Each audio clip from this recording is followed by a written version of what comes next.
Salut à tous, je vous retrouve pour cette troisième partie du tutoriel sur la maisonnette en Lao Poly réalisée avec Blender 3D Krita. Et on va attaquer une première partie du painting de notre petite maisonnette, à savoir la toiture. Alors pour ce faire, on crée directement un nouveau calque. Vous pouvez le nommer. Mieux, hop. Alors, on va venir placer ce calque en dessous de nos calques de crayonné et du V-mapping, et on va rendre ces derniers un peu plus transparents, histoire de pouvoir se référer à eux sans sans être gêné par eux en fait. Voilà. Hop, un petit peu. Voilà. Ensuite, on revient sur notre calque de toiture et avec la sélection lasso, moi j'utilise le lasso polygonal, hein. Vous pouvez utiliser celui que vous voulez bien sûr.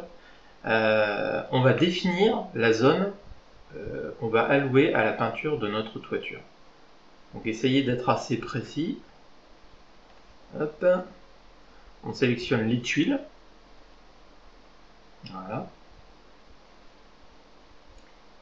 Hop. Voilà. Et voilà. On va choisir une couleur qui nous semble bien pour la base de nos tuiles. Je vais partir sur quelque chose de... Bon, on va rester sur quelque chose d'assez fantaisiste quand même. On va imaginer des tuiles un peu rouges comme ça. Ça peut être sympa. Hop. Voilà. C'est pas mal. Et c'est pas mal. Ouais. Alors ensuite, on va effacer notre sélection. Pour ce faire, sous Krita, il y a un raccourci, c'est Shift-Ctrl-A. C'est assez utile. On va revenir avec notre pinceau. On va effacer notre UV et notre crayonné. Et on va bloquer notre toiture de sorte à ce que nos coups de pinceau n'affectent uniquement que cette zone. Ça évitera d'avoir à ensuite effacer tout ce qui aura pu déborder, quoi. Alors il faut que vous activiez ce petit calque là qui est tout à droite. Vous voyez, si jamais je prends un pinceau et que je trace un trait, ce dernier n'affecte que la zone qu'on a définie. Donc ensuite, on va ajouter à cette zone unie un petit peu de variation. Pour ce faire, moi j'utilise une éponge. Donc sous Krita, vous avez la section Brush Preset avec tous vos presets. Vous verrez, il y a différentes choses que je vous laisserai essayer, hein. De toute façon, le mieux c'est d'essayer un petit peu tout ce qu'il y a dedans pour se faire un petit peu sa propre idée. On va partir sur une couleur un petit peu plus sombre, ouais, c'est pas trop mal. Un niveau d'opacité assez bas, voilà. Et puis on va venir donner des petits coups de brosse, un peu comme ça. Voilà, n'hésitez pas à varier les couleurs, hein. L'idée c'est d'ajouter un petit peu de variation, tout en restant sur quelque chose qui soit agréable à l'œil et qui soit dans l'esprit un petit peu de ce qu'on cherche à faire. Voilà, pourquoi pas un petit peu de couleur comme ça. On peut même aller un petit peu plus vers le jaune. On va repartir un petit peu légèrement vers le fuchsia. Voilà, pourquoi pas, hop. Un petit peu plus foncé même, pourquoi pas, hop. Voilà. Un petit jaune un peu clair, pourquoi pas, hop. Pas trop non plus, histoire de rester homogène. Voilà. Pourquoi pas un peu de vert, histoire de faire comme s'il y avait aussi un petit peu de lichen, de mousse qui poussait un petit peu sur ce toit, par-ci par-là, voilà, ouais. C'est pas mal, c'est pas mal. Donc voilà. Quand vous créez des variations, gardez la main légère, mais n'hésitez pas à essayer toutes sortes de choses. Des fois, on tombe sur des trucs sympas juste en essayant. On va refaire apparaître notre crayonné, voilà. Et ensuite, on va passer à l'étape suivante, à savoir définir les tuiles. Alors pour ce faire, on va revenir avec un pinceau classique. Donc pareil, hein, il existe une multitude de pinceaux dans Krita. Utilisez ceux qui vous semblent le plus adaptés. Moi j'aime bien le pinceau comme ça, je le trouve assez sympa. On va reprendre notre couleur de base, et puis on va partir sur quelque chose de plus foncé. Et tout en se référant à notre crayonné, on va commencer à définir comme ça les tuiles. Voilà.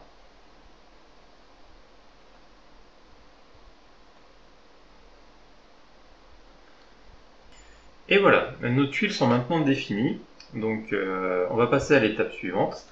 On va faire dénoter certaines de nos tuiles en leur allouant une couleur particulière. Donc je prends la couleur de base de mes tuiles, je vais partir vers une couleur un peu différente. On va imaginer comme ça une sorte de fuchsia un peu sombre. Pourquoi pas? Qu'est-ce que ça donne? Ouais, c'est sympa.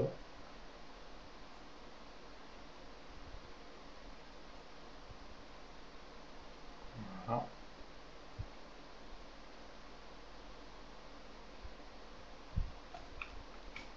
C'est pas mal. On va coloriser certaines de nos tuiles avec cette couleur.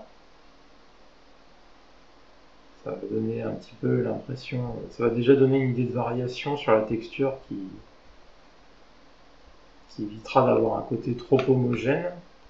Et puis ça va donner un petit peu de réalisme aussi, dans le sens où on peut imaginer que voilà, quelques temps après la création de cette maison, il y a des tuiles qui se sont cassées, il a fallu les remplacer et on n'a pas pu retrouver les tuiles de la même couleur. Alors on a fait avec ce qu'on avait sous la main. Celle-là aussi par exemple. Hop. Ça c'est du détail, mais c'est tous ces petits détails qui vont faire que votre modèle sera personnalisé. Allez hop, celle-là aussi, mettons. Voilà.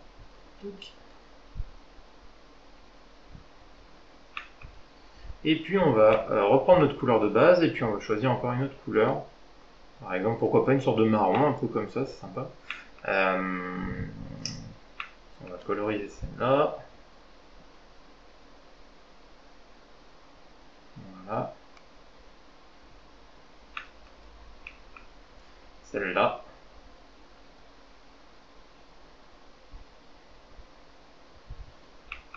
Et puis celle-là. Celle-là. Et celle-là. Et puis on va repiper notre couleur de tout à l'heure et puis on va aussi coloriser. Pas celle-là, ça va faire. Disons plutôt celle-là. Voilà. On commence à avoir quelque chose d'assez sympa. On est bon pour l'étape de la colorisation comme ça, de quelques tuiles. On va passer à l'étape suivante.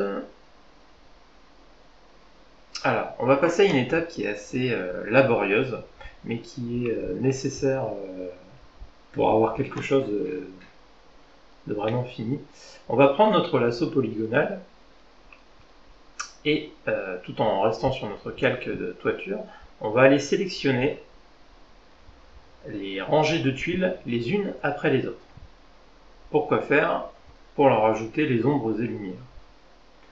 Alors, comme pour tout à l'heure, c'est un travail un petit peu long et fastidieux, mais le résultat va être sympa. Hop, on prend tout ça, et voilà. Tac, tac et tac. Voilà. On va repasser sur notre pinceau. On va sélectionner une brosse large et douce.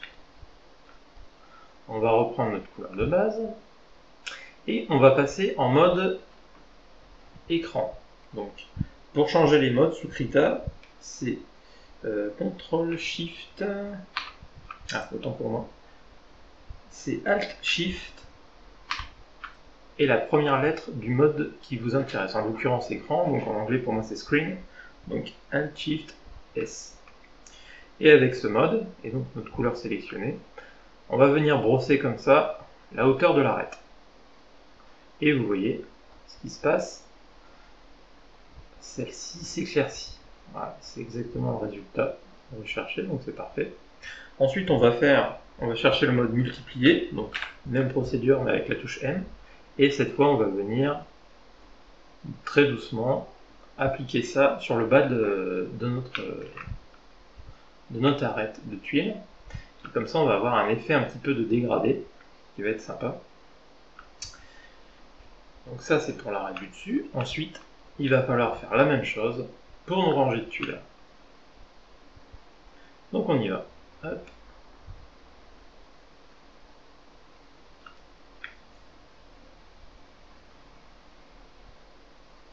On sélectionne et voilà. Ensuite, on reprend notre pinceau avec notre brosse douce. On vérifie bien qu'on a notre couleur de base. On agrandit un petit peu puisqu'on a des tuiles assez larges. On passe sur le mode multiplier, on y est déjà, donc on reste sur ce mode. Et on va faire partir une ombre à la base de nos tuiles pour simuler le fait que les tuiles d'au-dessus en fait projettent une ombre sur les tuiles d'en bas. Donc on y va, hop. Donc toujours essayer d'avoir la main légère tout en faisant en sorte que l'effet soit quand même relativement marqué. Voilà, par exemple. Et ensuite, on va passer sur le mode écran, au screen, pour mettre en lumière le bas de nos tuiles. Tout simplement parce que ces dernières partent vers l'extérieur, vers des zones qui sont plus exposées au soleil. C'est toujours délicat au début d'avoir la main pas trop lourde. Donc là, j'ai peut-être eu la main encore un peu lourde. Donc, n'hésite pas à revenir en arrière. Sur les ombres, j'ai eu la main un peu lourde. Je reviens en arrière. Je réapplique mes lumières. Voilà. Là, on n'est pas trop mal. Encore qu'on aurait pu mettre encore un petit peu de lumière. Voilà, on n'est pas trop mal. Voilà. On va refaire la rangée du dessous maintenant.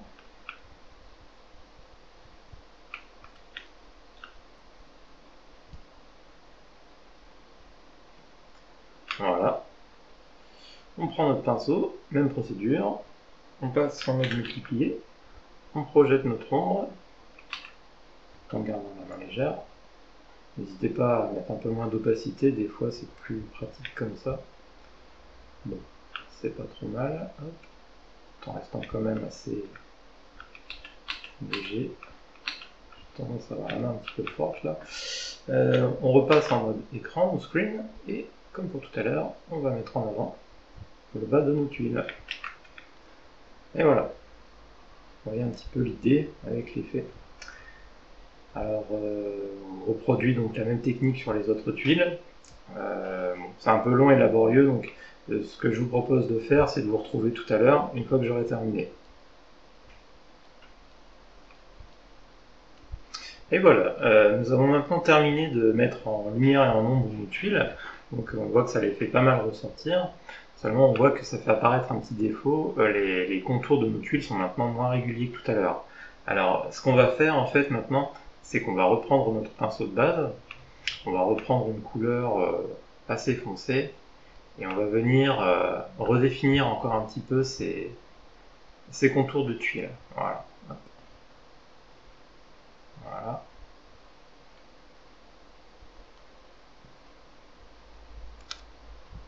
J'ai terminé de redéfinir mes contours de tuiles. Alors, juste une petite note pour vous dire que j'ai remarqué quelque chose en le faisant, c'est qu'en utilisant une brosse assez épaisse, hein, pas super épaisse, mais un peu épaisse quand même, je me suis rendu compte que c'était pas mal parce que je pouvais redéfinir un petit peu l'opacité comme ça sur les bords des tuiles et ça leur donnait un petit côté comme des ardoises un peu cassées.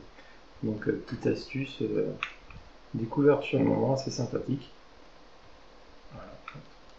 Voilà, bon, on va commencer à avoir quelque chose d'assez sympathique, d'assez fini.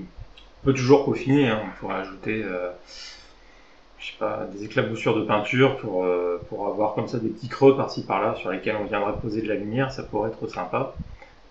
Bon, comme on veut rester sur quelque chose d'assez simple, on va pas non plus commencer à rentrer trop dans le détail.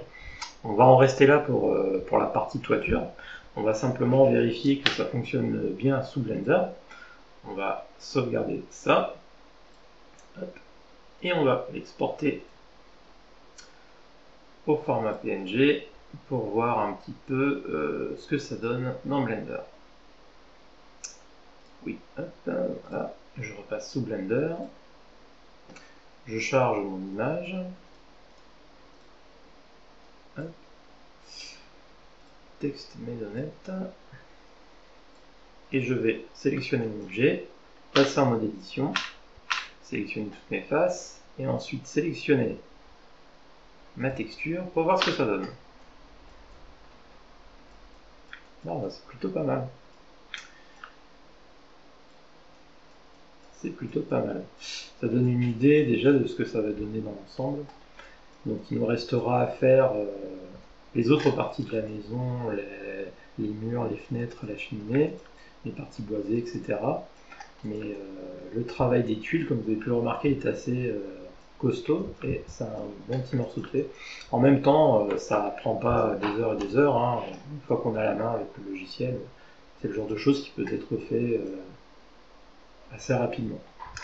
Voilà, et bien écoutez, pour ma part, je vous retrouve pour la prochaine partie de ce tutoriel, qui, je pense, sera la dernière partie, puisqu'on mettra en peinture le reste des éléments. Et puis, je vous dis à bientôt. Salut à tous, et merci de me suivre.